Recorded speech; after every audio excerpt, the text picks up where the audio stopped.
Hello subscribers, இன்றைக்கி எல்லோரும் எப்படி இருக்கீங்க? நல்லா இருக்கீங்க நம்புகிறேன். நம்ம வந்து டெய்லி நியூஸ் கண்டென்ட் ரிலேட்டடாக போக போகிறோம். வாங்க நம்ம டேரெக்டாக வீடியோக்குள்ளே போகலாம். First news update. விஜய் வந்து கிட்டத்தட்ட வந்து மோடியை மெயினாக வந்து சந்தித்து அவரோட குறைகள் வந்து மெயினாக வந்து சொல்ல போகிறாரு. தமிழ்நாடுக்கு தேவையான நலத்திட்டங்கள் வந்து மெயினாக வந்து பிஎம் கிட்ட பேச போகிறதா வந்து சோர்சஸ் மெயினாக வந்திருக்கு. அண்ட் செகண்ட் நியூஸ் அப்டேட் வந்து மேகதாது இஷ்யூ. காலங்காலமாகவே ரொம்ப நாளாகவே ஒரு பெரிய ஒரு நியூஸ் இம்பேக்ட் மெயினாக கொடுத்துக்கிட்டே வருது. அண்ட் முக்கியமாக இன்னொன்று சொல்லப்போனால் கர்நாடகா வைசிஎம் வந்து இது ரிலேட்டடாக ஒரு கான்ட்ரவர்சியாக மெயினாக பேசியிருக்காரு. ஸோ அதனால் என்ன பண்ணியிருக்காங்கன்னா, அவருடைய உருவ பொம்மையை வந்து விவசாயிகள் வந்து அமைச்சு அதை வந்து எரிச்சிருக்காங்க. இது ரொம்ப ஒரு கான்ட்ரவர்சியான விஷயம். அதே மாதிரி வந்து தேர்ட் நியூஸ் அப்டேட் என்னென்னா, டிஎம்கே பார்ட்டிக்கும் விசிகா பார்ட்டிக்கும் வந்து ஒரு பெரம்பலூரில் ரொம்ப ஒரு கிளாஷ் ஆயிருக்கு. ஐ மீன் முதல்வருடைய தொகுதி.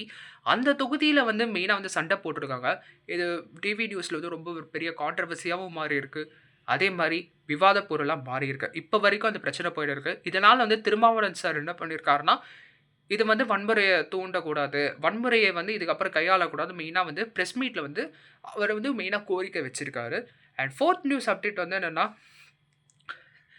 ஸ்டாக் மார்க்கெட் வந்து ரொம்ப வந்து அடி வாங்கியிருக்கு. கொஞ்ச நாளாகவே நான் நோட்டீஸ் பண்ணுறேன். ஸ்டாக் மார்க்கெட் வந்து ரொம்ப அடி வாங்குது.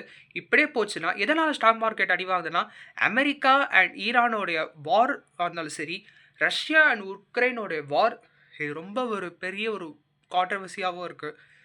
இதனாலே கிட்டத்தட்ட வந்து பொருளாதாரம் ரொம்ப அடி வாங்கியிருக்கு. அண்ட் லேட்டஸ்ட் இன்னொரு நியூஸ் அப்டேட் என்னென்னா, தமிழ்நாட்டிலையும் ஆந்திரா, கர்நாடகா, மத்திய பிரதேஷ் இந்த மாதிரி இருக்கிற சில ஸ்டேட்ஸில் வந்து பெட்ரோல் ப்ரைஸ் வந்து ரொம்ப ஒரு ஹைக் பண்ணியிருக்காங்க. உதாரணத்துக்கு சொல்லப்போனால் ஆந்திர பிரதேஷில் வந்து கிட்டத்தட்ட வந்து 117 ருபீஸ் வந்து பெட்ரோல் ப்ரைஸ் ரேட் வந்து மெயினாக கொண்டு இருக்காங்க. இப்போ பார்த்தா கிட்டத்தட்ட வந்து 180 ருபீஸ்ன்றாங்க.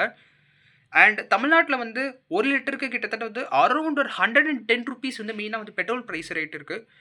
இப்படியே போச்சுன்னா என்னன்னு தெரியல. கேஸ் சிலிண்டர் தட்டுப்பாட்டு மெயினாக வருன்றாங்க. என்ன சொல்கிறது ஒன்றுமே புரிய மாட்டேங்குது. அண்ட் இன்னொரு லேட்டஸ்ட் நியூஸ் அப்டேட் வந்து என்னென்னா, எபோலா வைரஸ்க்கு வந்து ஒருத்தங்க லேடிக்கு வந்து மெயினாக அஃபெக்ட் ஆகிருக்கு. அது வந்து பெங்களூரில் அவங்கள வந்து மெயினாக வந்து தனிமைப்படுத்தியிருக்காங்க. அண்ட் லாஸ்ட் நியூஸ் அப்டேட் என்னென்னா, கோவிட் வந்து சென்னையில் கிட்டத்தட்ட வந்து சில பேருக்கு வந்து லேசான காய்ச்சல், இரும்பல் இந்த மாதிரி வந்து அறிகுறிகள் இருக்கிறதுனால வந்து ஹாஸ்பிட்டலில் மெயினாக அவங்கள வந்து தனிமைப்படுத்தியிருக்காங்க.